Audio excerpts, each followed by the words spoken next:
Hello, I'm Shahin Davami. I'm presenting Sustainable Sites Credit 3 for you today. The number of the group you want to use in your evaluation form will be group 13. And the topic is open space. Hello, can someone help me please? I have some questions regarding LEED. I'm an architect. I want to get LEED certificate for the project I'm designing. I want to see if this credit applies to my project or not. If any of the factors below apply to your project, then your project obtains the respective point. Data centers 1 point, warehouses and distribution centers 1 point, hospitality 1 point, healthcare 1 point, new construction 1 point, core and shell 1 point, schools 1 point, retail 1 point.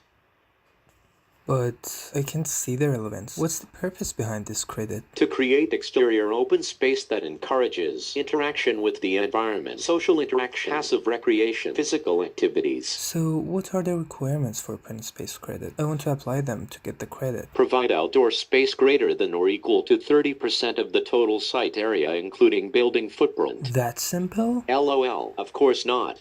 So what? A minimum of 25% of that outdoor space must be vegetated. Turf grass does not count as vegetation or have overhead vegetated canopies. So then that's it? No, also the outdoor space must be physically accessible. I will elaborate the other requirements in the next message. Additional requirement for this credit says the outdoor space must be one or more of the following: a pedestrian-oriented paving or turf area with physical site elements that accommodate outdoor social activities, a recreation-oriented paving or turf area with physical site elements that encourage physical activity, a garden space with a diversity of vegetation types and species that provide opportunities for year-round visual interest, a garden space dedicated to community gardens or urban food production, preserved or created habitat that meets the criteria of SS credit site development, protect or restore habitat, and also includes elements of human interaction. So my project has achieved a density of 1.5 floor area ratio, FAR, and is physically accessible. Why didn't you mention it sooner? For projects that achieve a density of 1.5 or area ratio FAR and are physically accessible, extensive or intensive vegetated roofs can be used toward the minimum 25% vegetation requirement. Qualifying roof-based physically accessible paving areas can be used toward credit compliance. Is your project located near any wetlands or naturally designed ponds? If yes, may count as open space if the side slope gradients average 1 to 4 vertical, horizontal or less and are vegetated. Well, I don't think it is. Anyways, I have so much of turf areas, especially under some overhead canopy trees. Can I count them as my vegetated open space? You can't. Turf areas, including areas of turf grass under overhead tree canopies, can be counted in total open space but do not qualify as vegetated open space. What about vegetated roofs? Can I have them as my 25% vegetation requirement? Extensive or intensive vegetated roofs can be used toward the minimum 25% vegetation requirement. But here is another good news: if you are going to have a vegetated roof, vegetated roof area can also be counted as open space if it is accessible to the building occupants and the project has a density of 1.5 FAR or greater. Roofs can be either extensive or intensive systems. Maintenance will be needed to keep plants healthy and the structure in good condition. Also, don't try to be a smartass and use artificial turf for your vegetated roof. It's not acceptable. I was going to ask about it. I know.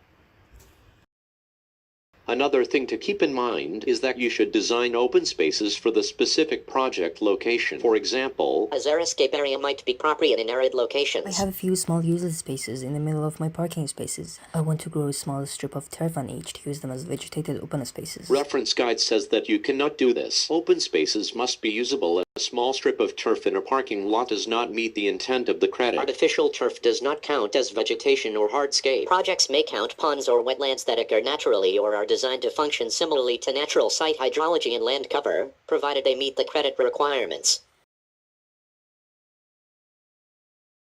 I didn't ask about ponds. How come you talked about them? I wanted to. Also consider encouraging human interaction with wetlands and natural areas through features such as educational signage, walking trails, and observation stations. Okay, I think that's enough for requirements. Can you give me an example for open space credit calculations? Sure. Equations 1 and 2C step-by-step guidance are used to determine the required open space and vegetated area of a 100,000 square foot 295 square meter site.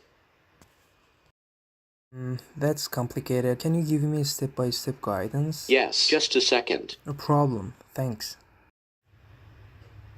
Step 1. Determine total area within project boundary. Step 2. Calculate open space and vegetated area required. Step 3. Program site. Identify and designate open space features early in the planning and programming of the site to optimize building placement and landscape design. Ensure that open and vegetated spaces meet or exceed the minimum required areas. Can you tell me some strategies for this one?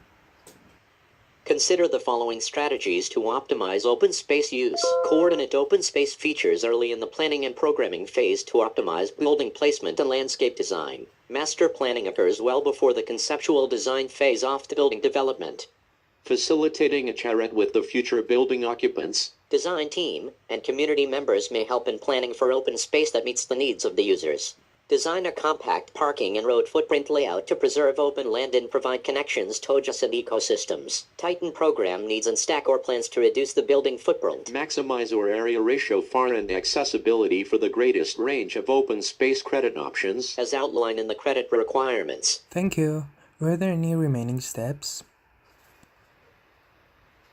Yes. Step 4. Design open space areas. Design each open space area to comply with one or more of the criteria listed in the credit requirements. All open space must be physically accessible and encourage use by occupants of the building and site, but it does not have to be active space.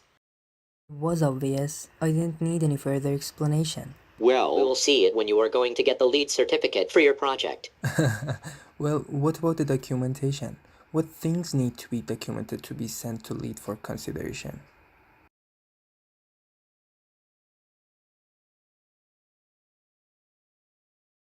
Great! I appreciate it. Is there any additional tip that you want to tell me about? yes.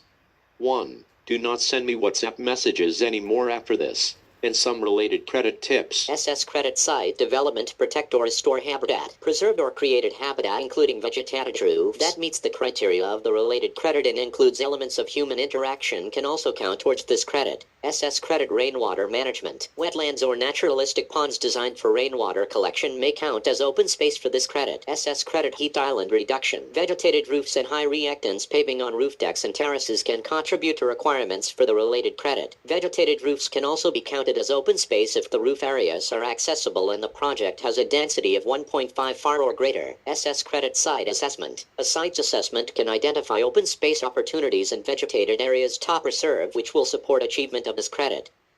Well, I think that's it then. Thank you very much. I appreciate your time.